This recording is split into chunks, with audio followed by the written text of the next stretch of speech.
We'll roll into it in a second. Like, that's nice. How much time do these batteries have? I figure this will be a pretty easy one. We're gonna roll through it. I can already tell. 1 hour and 20 minutes.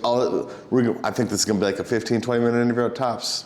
Where I think I've gotten to the point where I'm like, I don't need to go through all this like bullshit, like, oh, I need to prep, as I'm doing it right now. I'm like, I don't need to loosen up.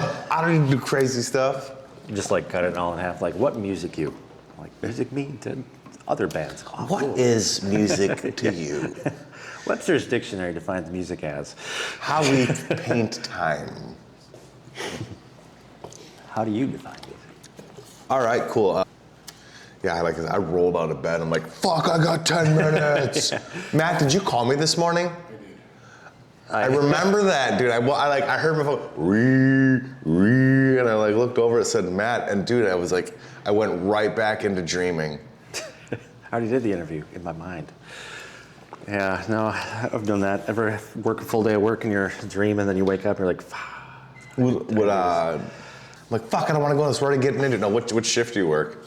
I worked first shift. What time? From like 6 to 2. Dude, when I worked 5:30 to 2, like there was some times like, well, if Ed has to do overtime, we'd have to go in early. Yeah. Like 2 hours, 3 hours early.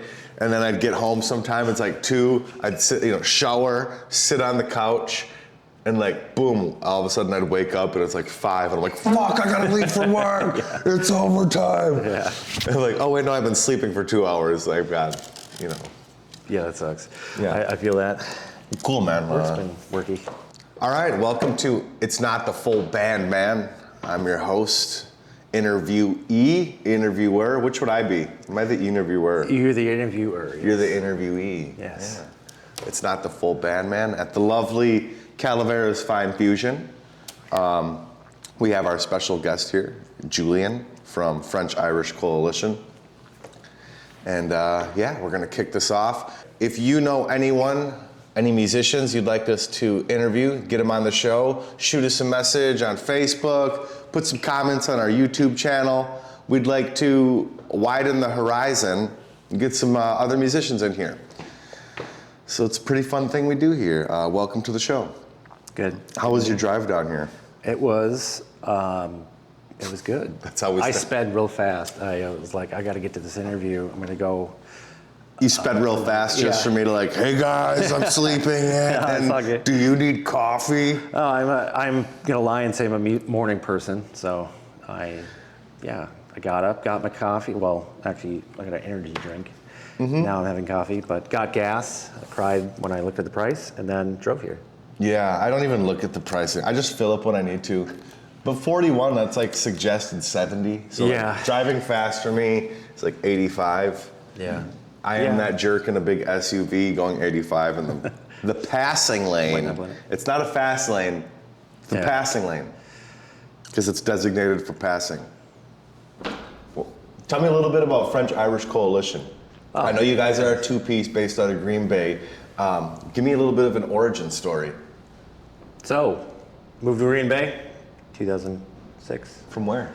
I'm from Michigan. From Michigan? Iron River, Michigan. Is that Upper Michigan? Upper the Michigan, UP? yeah, Okay. Yeah. You don't have the accent. I have a worse accent than you. I'm slowly hiding it. I used to be a Uper, not no more though, but. Not no more though. So 2006 you moved down. Yeah, Is that out of high school? A little bit. I waited like 2 years, so I was about 19. So I lived here for like 20 years, man. It's crazy. Yeah. It goes by fast. Yeah. Faster and faster. But I was in a lot of punk bands back in the day, and I wanted to try something a little different. Started doing the acoustic thing by myself because I moved here by myself. Yeah. And then. Good way to like just keep music feeling good. Like, oh, now I'm playing acoustic by myself. Yeah, this is how it's supposed to feel. Yeah. What is like a weird, Bob Dylan-esque vibe, and then I started making some friends, and they had met somebody that they told me that I should hang out with. They're like, yeah, you kind of remind me of this guy. Like, all right, cool. And in Trum, it's Travis.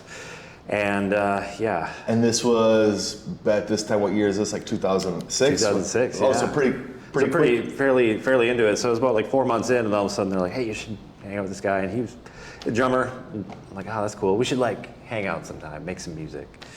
So I go to his house, and he's got this garage with this big ass drum riser, big silver drum set with like 4 toms on it. And one of his friends was there and recorded what we did. And I came with songs, and then we just kind of like improvised a lot of it. I still have that CD of that. That's fucking cool. And we actually used it to make our first record. Do you ever listen to it? Like, when's the last time you listened to it for like a moment of cringe or whatever? I'm not going to say. Do you get that like, from that? Not really. Good. No. Because we studied it. We like look at it as like, this is something that we made. What kind of dynamic did we get from that? How do we make songs out of this? So we would take that and turn it into new. It kind of turned into like not your cookie cutter, but like your format. Like you're like, hey, this was our raw ideas coming together. What were we trying to say to each other? We had a song called Technology that I wrote before I met him, and I brought it to him, and we played it, and it was like, oh, cool. And then we used it on the record, and there it was. So your first album, a lot of those songs, did you write those before then? Just the one. Just the one. So then the rest were collaborations of you guys. It was like, so we didn't get to spend a whole lot of time together writing this music, so we kind of wrote it in a distance. He moved to Ireland for like a year, and so I studied that tape that we had, because it's all we had, because 2006, 2007, you don't really, Are you allowed to say why you moved to Ireland? Are you at liberty? Oh yeah, no, he just wanted to.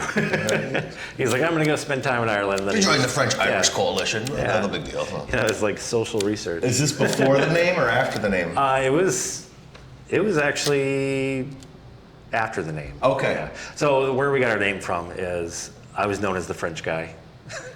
And there's another guy. He actually owns a record store in Green Bay. He was also known as the French guy. Yeah. And we were both the French guys, the French dudes. And where we would hang out and be like, you guys are the French guys.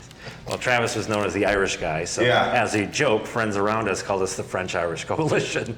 So there's where the name stuck. He was always the Irish guy. I was the French guy. Let's make a band. They were going to call us the Mick Frogs, but we're like, that's not going to go over well with the crowd in 2025.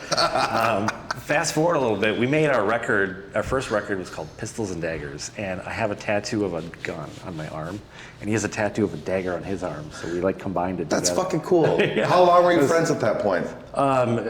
We both had the tattoos before we met each other. Oh. So it was like not something that we planned. It was just like, oh, that's kind You of should just lie and say, no, we got drunk one night and got tattoos together. Yeah, it was funny because we got them around the same time. Like, I think I got mine, it was around the same era. It was weird. So you guys kind of like these little synchronicities almost between you that like you just were able to pick up, and it's been 19 years. Yeah. We recorded our first record in 2010 at a place called the Crunchy Frog in Green Bay. The Crunchy Frog? Yeah. Was that off of Velp? It's off of Broadway. So one of our friends, Russ, owns it. By Fatheads? It's known as... no, not by Fatheads. I played at the Crunchy Frog. It has been so... Oh, no, that was down Broadway. Yeah, there was by the... It's known as Old School now.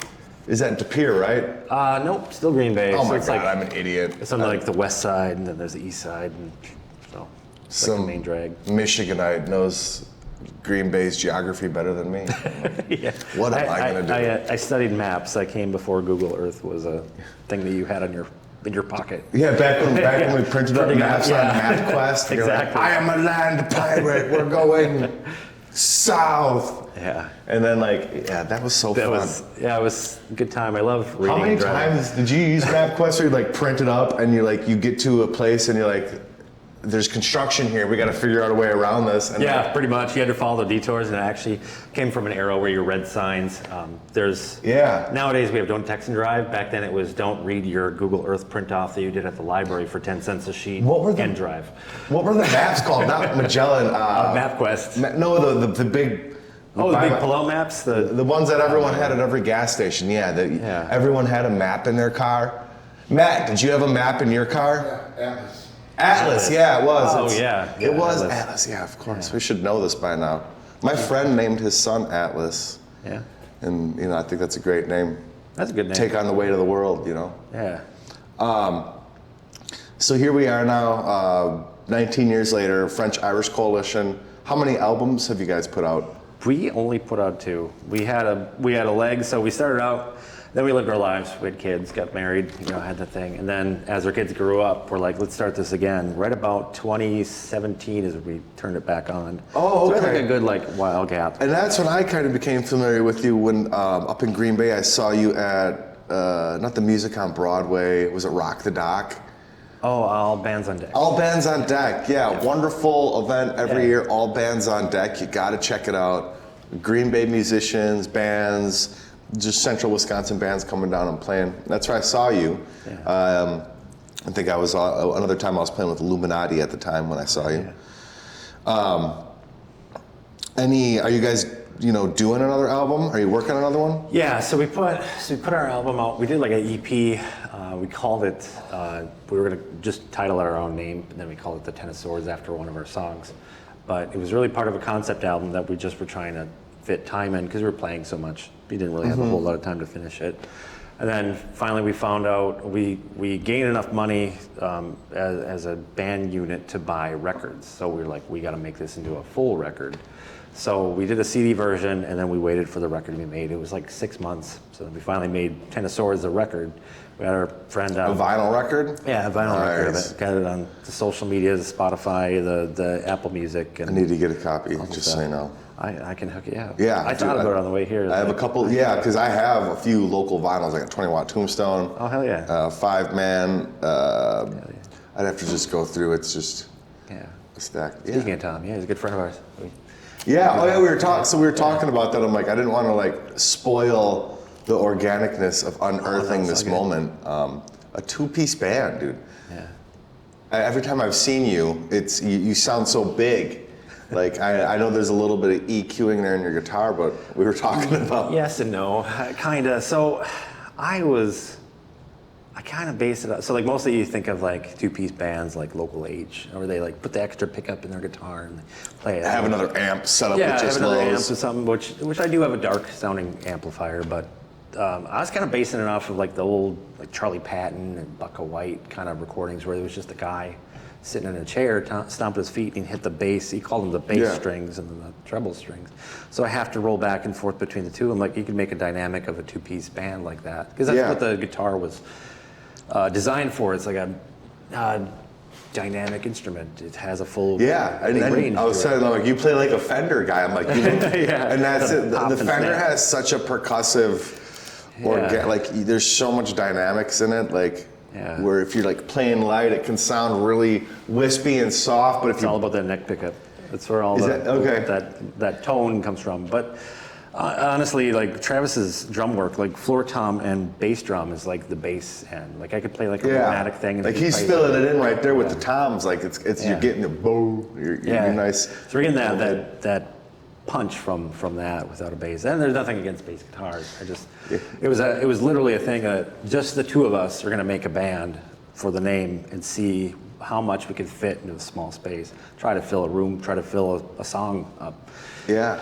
Almost to the point where like a bass isn't required. That was kind of the gimmick. The gimmick was that. Yeah, but you bring so much energy, you don't notice the bass player, and it's like, how annoying is it when bass players come up to you after a show and like, man, like the only thing you really need is a bass guitar. It happens a lot. Oh, I know. And then no offense to that, it's just we've designed it to be the way it is. Yeah, and then it's weird, and I don't want, like, I like to give ode to other musicians. Tom from 20 Watt Tombstone we were talking once about that. It's like, dude, if I wanted a bass player, there would be a bass player up here. But you said you made a joke once. You did an April Fool's looking for a bass player status. Yeah, so we've been making a tradition that every April 1st we make a joke online, and I thought it was hilarious to be like looking for a bass player, which a lot of fans were like, haha, that's funny. But then we had close friends who were like, why didn't you tell us? Yeah. So unintentionally, we were like, it's just a joke. It's April 1st, and since then we've lightened it up. This year we said we were going to be like a Run DMC type rap group, which is funny because we would be terrible at that. I beg to differ. I bet you'd be good. I could just. It's like that, and that's the way it is. Yeah. Plus, from like Wisconsin, like think of like the rap scene in like Milwaukee is like so thriving that. Yeah, the 414, dude, and it is cool to see the hip hop community growing, and I'm happy to see Wisconsin really becoming a diverse music scene because, going back to 2006 era. That's why I moved here. Yeah, like I moved out of Wapaka. It's half hour away. It's not that far, but I came here because there were so many more like-minded musicians, and Green Bay. Appleton, Oshkosh, we have almost 1 million people within like a half-hour drive. Yeah, I was thinking of the Norb reference when he said that he grew up in an era where just everybody was in a band. And that's how it felt being here. It was like everybody is in a band. Like everybody I know has a band or is connected to a band somehow. And now everyone's a solo artist. That too. We're not going to talk about that this time. I've already covered that. Yeah, no, it's all good. What's on the horizon? Any fun shows coming up you want to plug? Yeah, June 6th at Appleton Beer Factory. We tried to book this band called Bronson Arm, which if you listen to them, you will enjoy every moment of it. Bronson Arm? Bronson Arm. Another two-piece band. They are from Michigan, and we wanted to play with them because we did an East Coast tour, and on our way we wanted to hit Michigan up as much as we could, and they were busy, and now we're doing the show in Appleton. Yeah, great. So we'll be, if you're from Michigan, we'll be there, Lower Michigan. So that's our next thing. So we do the Weekend Warrior things where we'll go all the way up to like Detroit or Ohio. Oh, that's cool. We'll go all the way down to Kentucky and hit St. Louis or hit Chicago and do like the whole run. Our main run is usually Chicago, Indiana, and then drive home.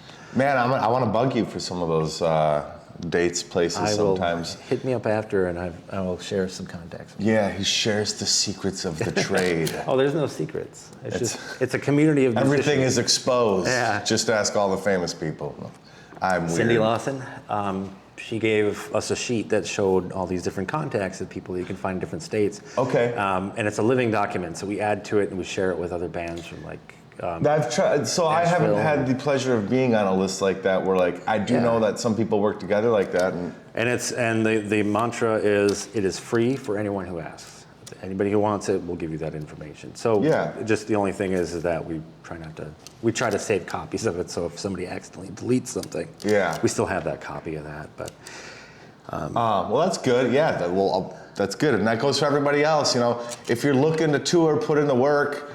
You know, get that practicing in. You got to practice, practice, practice. Yeah. Makes perfect. And when you're ready to start booking some shows, you message us, the French-Irish Coalition, and you tell them you're ready to rock out with them. Oh, yeah. And if you're interested in making a band, just do it.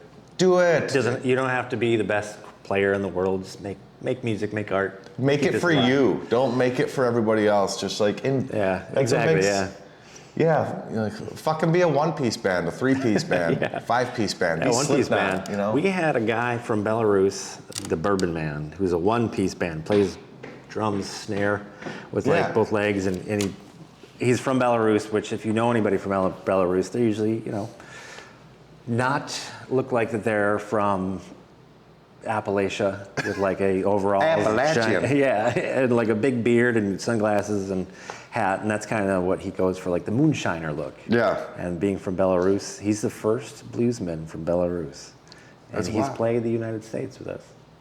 That's cool. And he'll be back. Yeah, one-piece band. So he's a trashy blues. The One Piece. Yeah. Sorry, that was an anime reference. It can. Well, I believe that about wraps it up. Anything you want to share with anyone? Any words of wisdom? Yeah, if I may shamelessly plug, please. We got a record called The Ten of Swords, available in Indiana, Michigan, Ohio, Tennessee, places. Go to our website. You can buy it anywhere. What's your website? French-Irish Coalition? .com. .com, yes. Spell it out just like it says. We have a French-Irish Coalition. The French-Irish, yep. The French-Irish. Google us. Or ask Jeeves, whatever you need. We also have a EP that came out on tape cassette only, and we're planning on doing future releases of that in different mediums, but the tape cassette is limited run. It comes with a download code. We are making another EP or album this year, and will be out later in the fall, along with a tour. Words of wisdom would be, make a band if you're interested. Just do it. Enjoy. Yeah, follow a hobby, get a passion, right? Yeah. Even if it's just making paper airplanes. I mean, whatever keeps you off your phone, I guess. Yes, yeah. Yeah. Well, thank you so much for coming down from the old Bay of Green, Julian. Appreciate it. Yeah. This is really cool. I'm going to follow up with you. I'm really awkward with handshakes. Okay. That was a great handshake. Thank you. So y'all have a wonderful day, week, month, life. I'll see you on the flip side. Awesome. Thanks, guys. Don't do drugs alone.